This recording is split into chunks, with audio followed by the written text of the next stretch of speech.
The Open Road. "Ratty," said the mole suddenly, one bright summer morning, "if you please, I want to ask you a favour." The rat was sitting on the riverbank, singing a little song.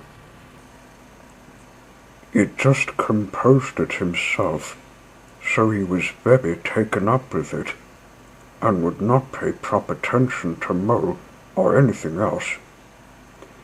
Since early morning he'd been swimming in the river in company with his friends the ducks, and when the ducks stood on their heads suddenly, as ducks will, he would dive down and tickle their necks, just under where their chins would be if ducks had chins, till they were forced to come to the surface again in a hurry, spluttering and angry and shaking their feathers at him, for it is possible to say quite all you feel when your head is under water.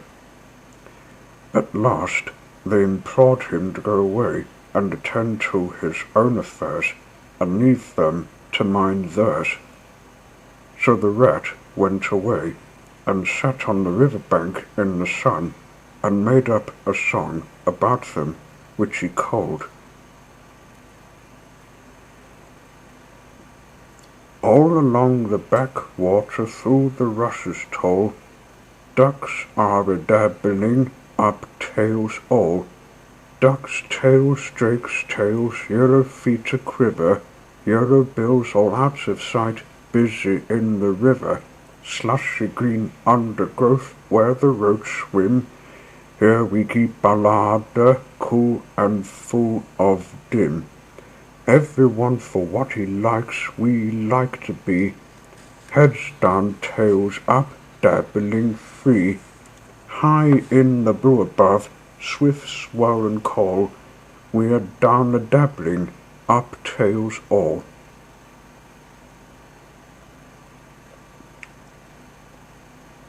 "I don't know that I think so very much of that little song, Rat," observed the mole cautiously. He was no poet himself and didn't care who knew it, and he had a candid nature. "Nor don't the ducks either," replied the rat cheerfully. "They say, why can't fellows be allowed to do what they like when they like, and as they like, instead of other fellows sitting on banks and watching them all the time and making remarks and poaching things about them? What nonsense it all is, that's what the ducks say." So it is, said the mole with great heartiness. "No, it isn't," cried the rat indignantly. "Well, then it isn't, replied the mole soothingly. "But what I wanted to ask you was, won't you take me to call on Mr. Toad? I've heard so much about him, and I do so want to make his acquaintance." "Why, certainly," said the good-natured rat, jumping to his feet and dismissing poetry from his mind for the day. "Get the boat out, and we'll paddle up there at once. It's never the wrong time to call on Toad. Early or late he's always the same fellow. Always good-tempered, always glad to see you, always sorry when you go." "He must be a very nice animal," observed the mole, as he got into the boat and took the sculls, while the rat settled himself comfortably in the stern. "He is indeed the best of animals," replied Rat. "So simple, so good-natured, and so affectionate. Perhaps he's not very clever. We can't all be geniuses, and it may be that he is both boastful and conceited. But he has got some great qualities, has today, Rounding a bend in the river, they came in sight of a handsome, dignified old house of mellowed red brick, with well-kept lawns reaching down to the water's edge. "There's Toad Hall," said the rat, "and that creek on the left where the notice board says, 'Private, no landing allowed,' leads to his boathouse, where we'll leave the boat. The stables are over there to the right. That's the banqueting hall you're looking at now. Very old, that is. Toad is rather rich, you know, and this is really one of the nicest houses in these parts, though we never admit as much to Toad." They glided up the creek, and the mole shipped his sculls as they passed into the shadow of a large boathouse. Here they saw many handsome boats slung from the crossbeams or hauled up on a slip, but none in the water, and the place had an unused and a deserted air. The rat looked around him. "I understand," said he. "Boating is played out. He's tired of it and done with it. I wonder what new fad he has taken up now. Come along, and let's look him up. We shall hear all about it quite soon enough." They disembarked and strode across the gay flower-decked lawns in search of Toad, whom they presently happened upon resting in a wicker garden chair, with a preoccupied expression of face and a large map spread out on his knees. "Hooray!" he cried, jumping up on seeing them. "This is splendid!" He shook the paws of both of them warmly, never waiting for an introduction to the mole. "How kind of you," he went on, dancing round them. "I was just going to send a boat down the river for you, Ratty, with strict orders that you were to be fetched up here at once, whatever were you doing. I want you badly, both of you. Now, what will you take? Come inside and have something. You don't know how lucky it is you're turning up just now."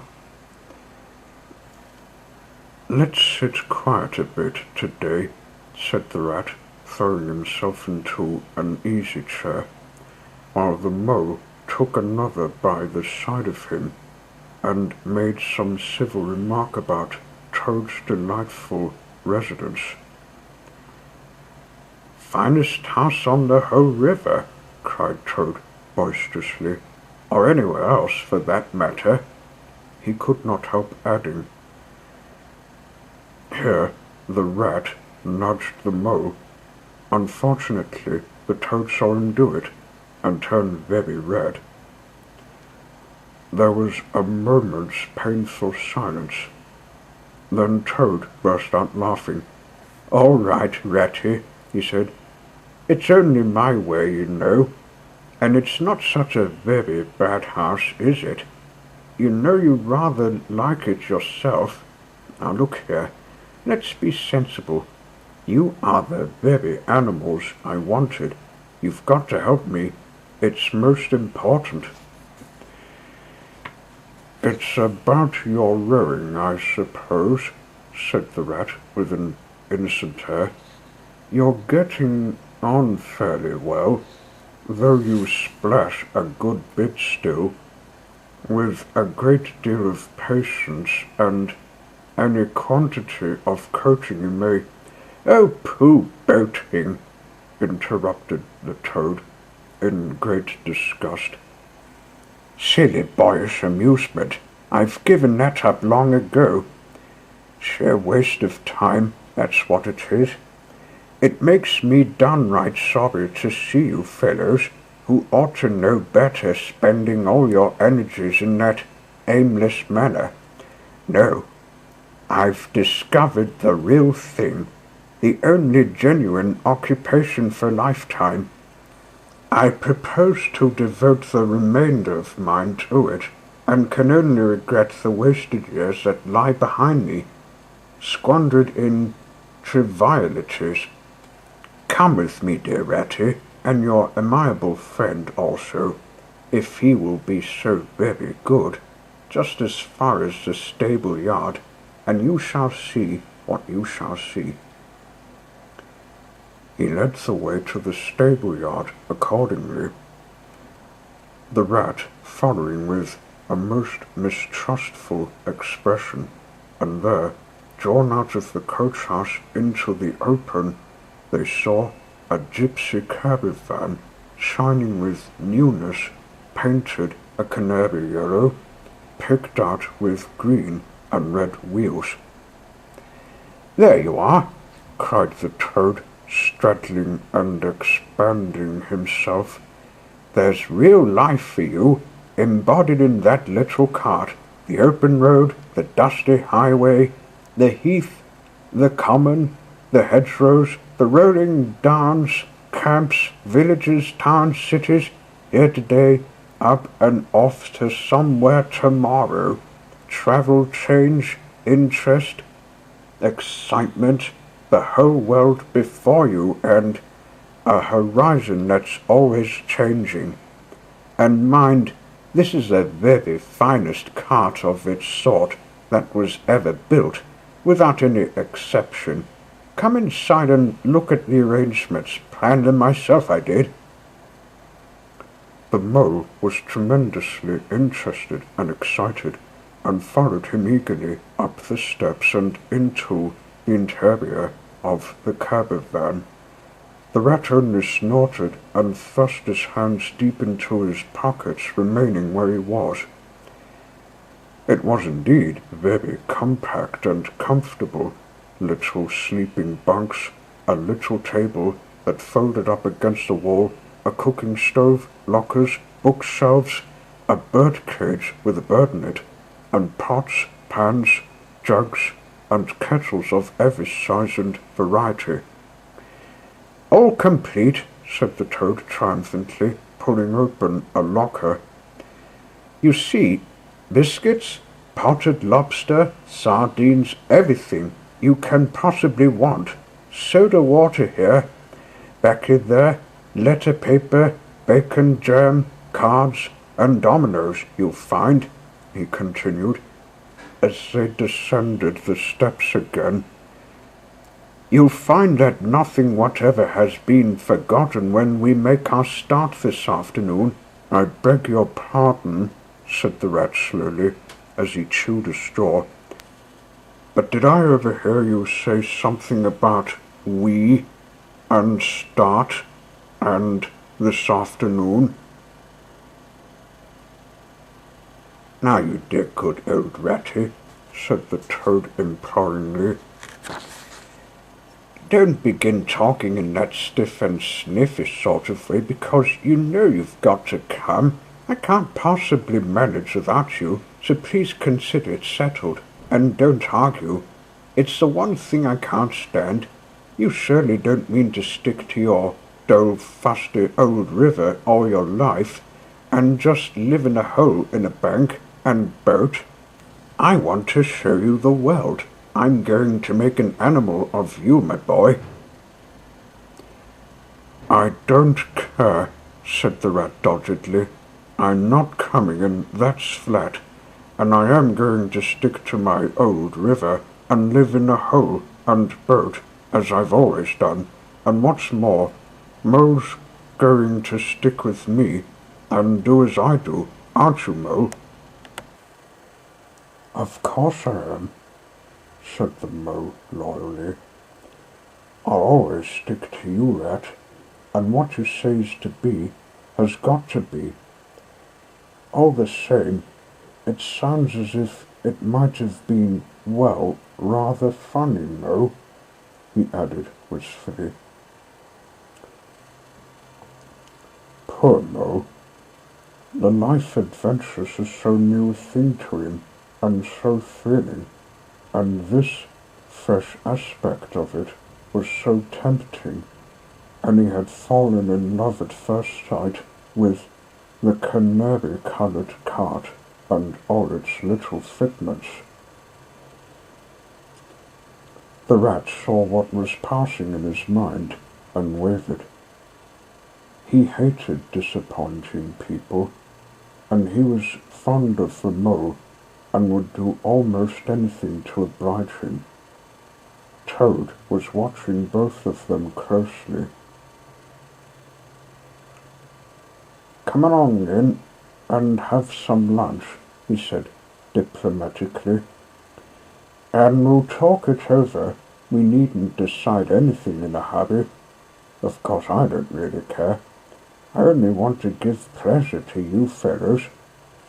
Live for others, that's my motto in life." During luncheon, which was excellent, of course, as everything at Toad Hall always was, the toad simply let himself go. Disregarding the rat, he proceeded to play upon the inexperienced mole as on a harp, naturally a voluble animal, and always mastered by his imagination. He painted the prospects of the trip and the joys of the open life and the roadside in such glowing colours that the mole could hardly sit in his chair for excitement.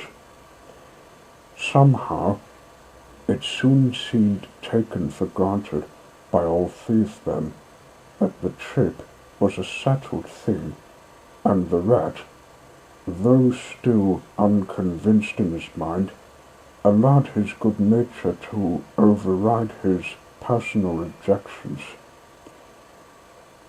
He could not bear to disappoint his two friends, who were already deep in schemes and anticipations, planning out each day's separate occupation for several weeks ahead.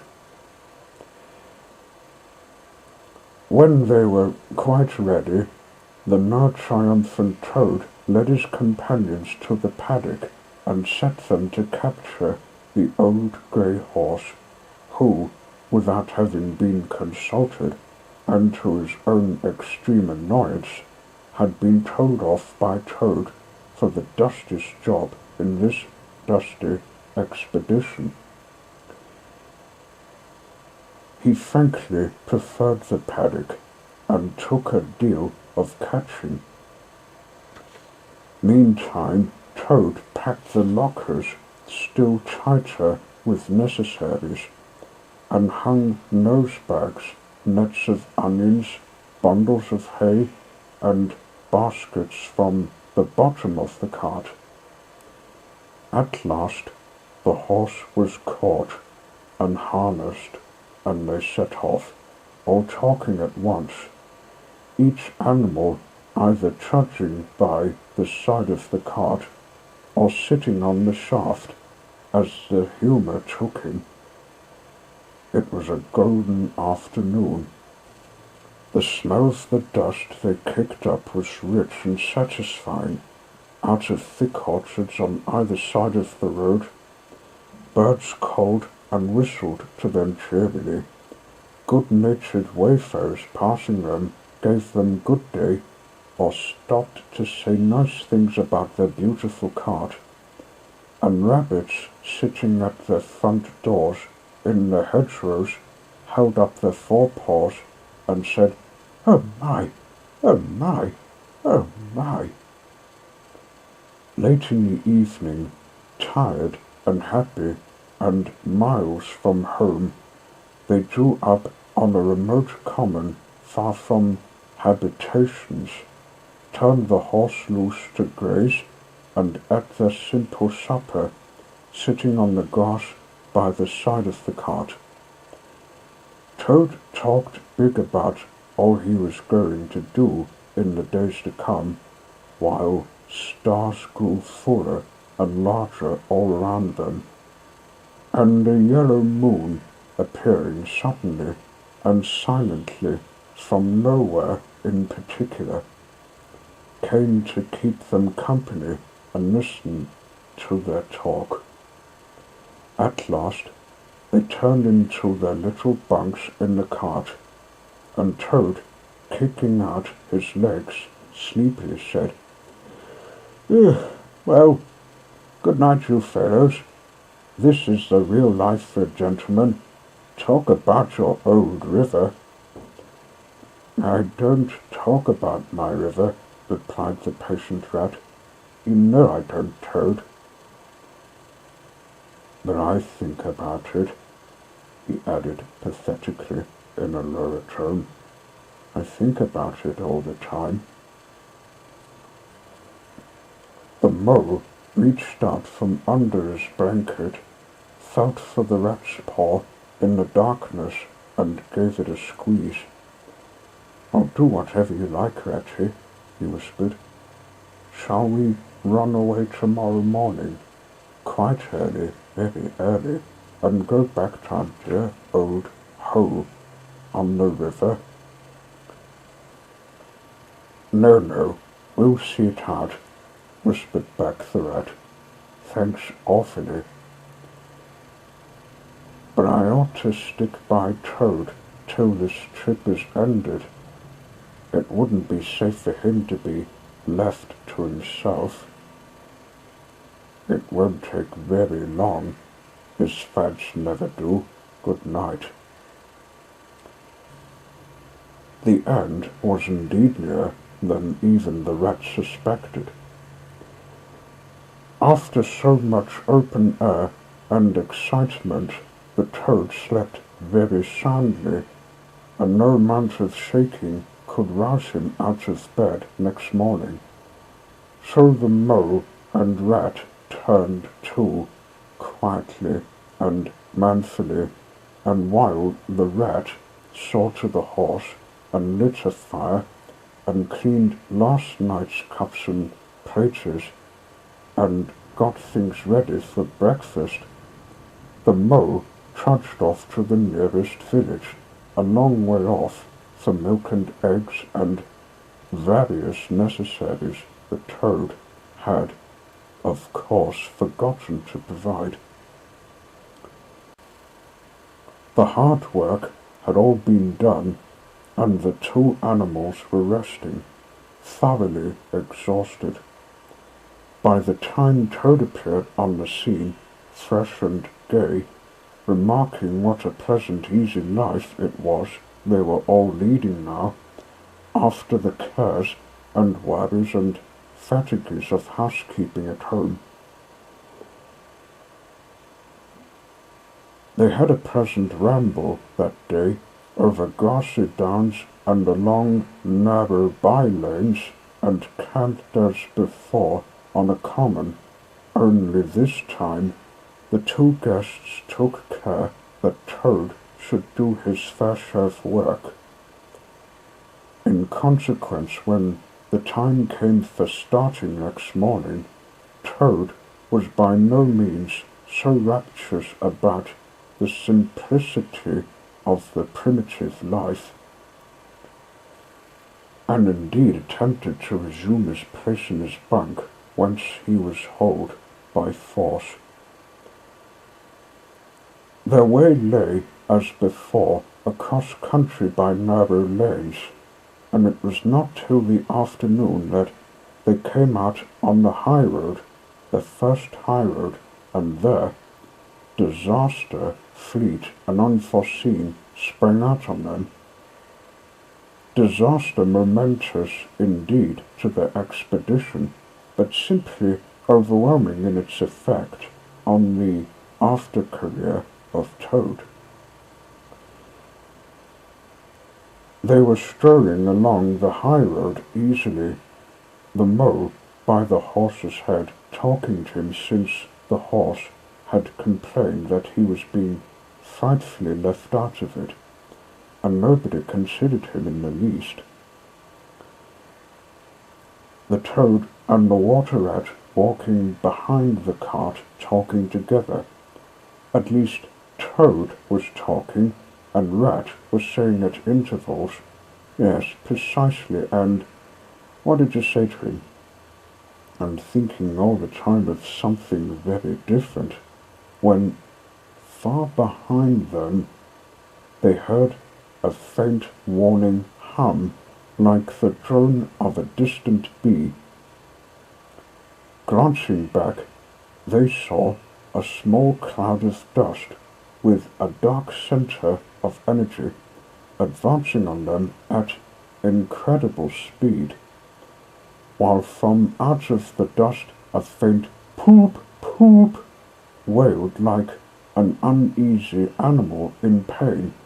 Hardly regarding it, they turned to resume their conversation, when, in an instant, as it seemed, the peaceful scene was changed, and with a blast of wind and a whirl of sound that made them jump for the nearest ditch, it was on them. The poop poop rang with a brazen shout in their ears. They had a moment's glimpse of an interior of glittering plate glass and rich morocco, and a magnificent motor car, immense, breath-snatching, passionate, with its pilot, tense and hugging his wheel, possessed old earth and air for the fraction of a second, flung an enveloping cloud of dust that blinded and enwrapped them utterly, and then dwindled to a speck in the far distance, changed back into a droning bee once more.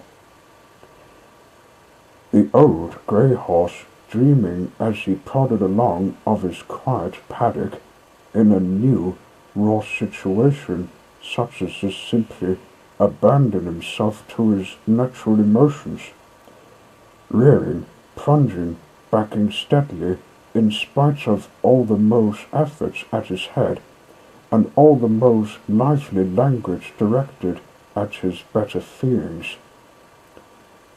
He drove the cart backwards towards the deep ditch at the side of the road. It wavered an instant, then there was a heart-rending crash, and the canary-coloured cart, their pride and their joy, lay on its side in the ditch, an irredeemable wreck. The Rat danced up and down in the road, simply transported with passion. "You villains!" he shouted, shaking both fists. "You scoundrels! You highwaymen! You road hogs! I'll have the law on you! I'll report you! I'll take you for all the courts!" His homesickness had quite slipped away from him, and for the moment he was skipper of the canary-coloured vessel, driven on a shell by the reckless jockeying of rival mariners, and he was trying to recollect all the fine and biting things he used to say to masters of steam launches when their wash, as they drove too near the bank, used to flood his parlour carpet at home. Toad sat straight down in the middle of the dusty road, his legs stretched out before him, and stared fixedly in the direction of the disappearing motor car. He breathed short. His face wore a placid, satisfied expression, and at intervals he faintly murmured, "Poop, poop." The Mo was busy trying to quiet the horse, which he succeeded in doing after a time. Then he went to look at the cart on its side in the ditch. It was indeed a sorry sight. Panels and windows smashed, axles hopelessly bent, one wheel off, sardine tins scattered over the wide world, and a bird in the cage sobbing pitifully and calling to be let out. The rat came to help him, but their united efforts were not sufficient to right the cart. "Hi, Toad!" they cried. "Come and bear a hand, can't you?" The toad never answered a word or budged from his seat in the road. So they went to see what was the matter with him. They found him in a sort of trance, a happy smile on his face, his eyes still fixed on the dusty wake of their destroyer. At intervals he was still heard to murmur, "Poop, poop." The rat shook him by the shoulder.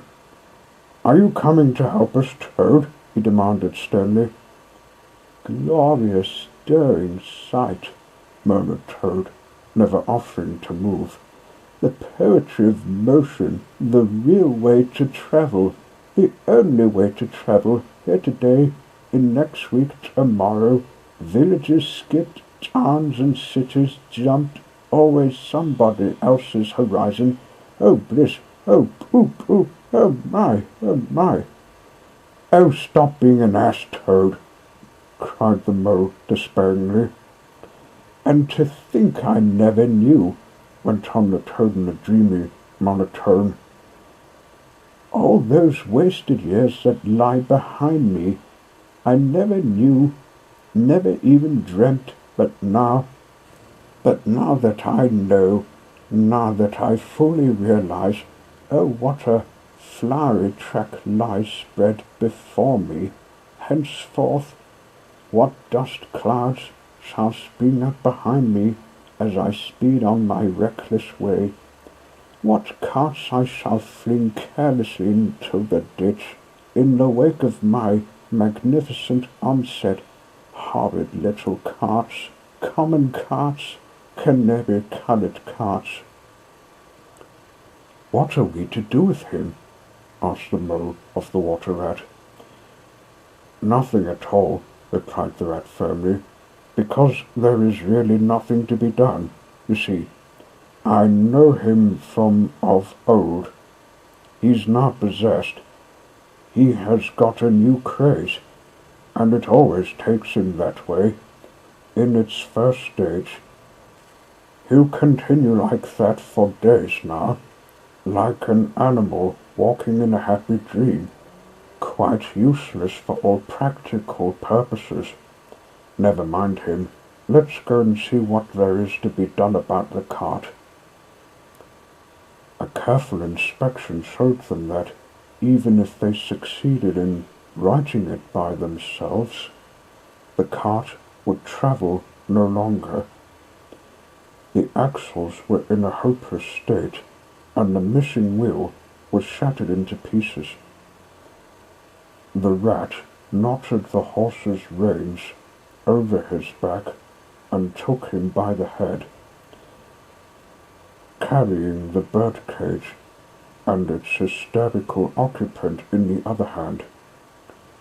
"Come on," he said grimly to the mole. "It's 5 or 6 miles to the nearest town, and we shall just have to walk it. The sooner we make a start, the better." "But what about Toad?" asked the mole anxiously as they set off together. "We can't leave him here, sitting in the middle of the road by himself, in the distracted state he's in. It's not safe. Supposing another thing were to come along—" "Oh, bother Toad," said the rat savagely. "I've done with him." They had not proceeded very far on their way, however, when there was a pattering of feet behind them, and Toad caught them up and thrust a paw inside the elbow of each of them, still breathing short and staring into vacancy.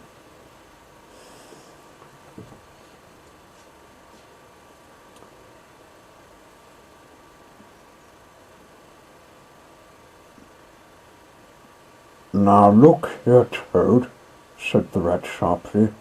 "As soon as we get to the town, you'll have to go straight to the police station and see if they know anything about that motor car.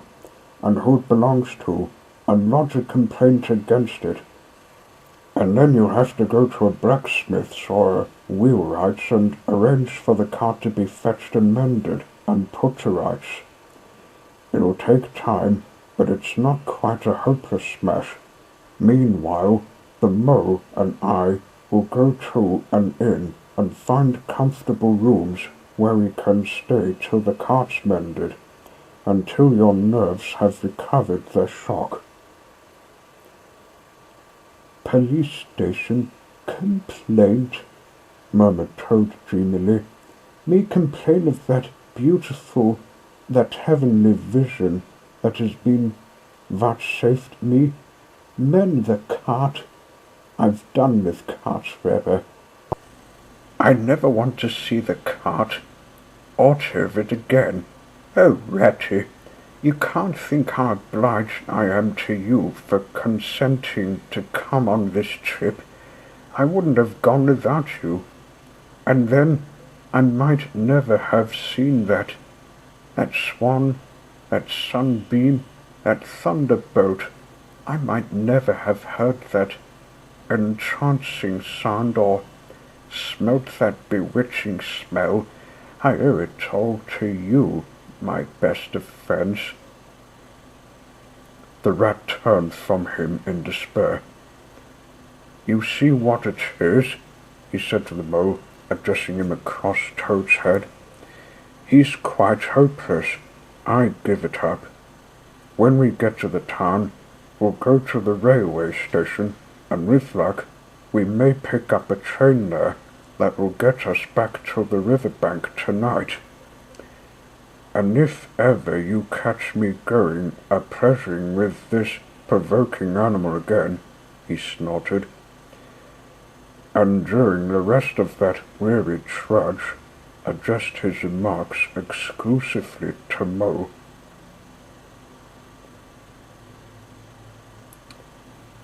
On reaching the town, they went straight to the station and deposited Toad in the second-class waiting room, giving the porter 2p to keep a strict eye on him. They then left the horse at an inn stable and gave what directions they could about the cart and its contents. Eventually, a slow train having landed them at a station not very far from Toad Hall, they escorted the spellbound sleepwalking Toad to his door, put him inside it, and instructed his housekeeper to feed him, undress him, and put him to bed. Then they got out the boat from the boathouse, scudded down the river home, and at a very late hour sat down to supper in their own cosy riverside parlour, to the rat's great joy and contentment. The following evening, the Mole, who had risen late and taken things very easy all day, was sitting on the bank fishing when the rat, who had been looking up his friends and gossiping, came strolling along to find him. Heard the news? He said. There's nothing else being talked about all along the riverbank. Toad went up to town by an early train this morning, and he has ordered a large and very expensive motor car.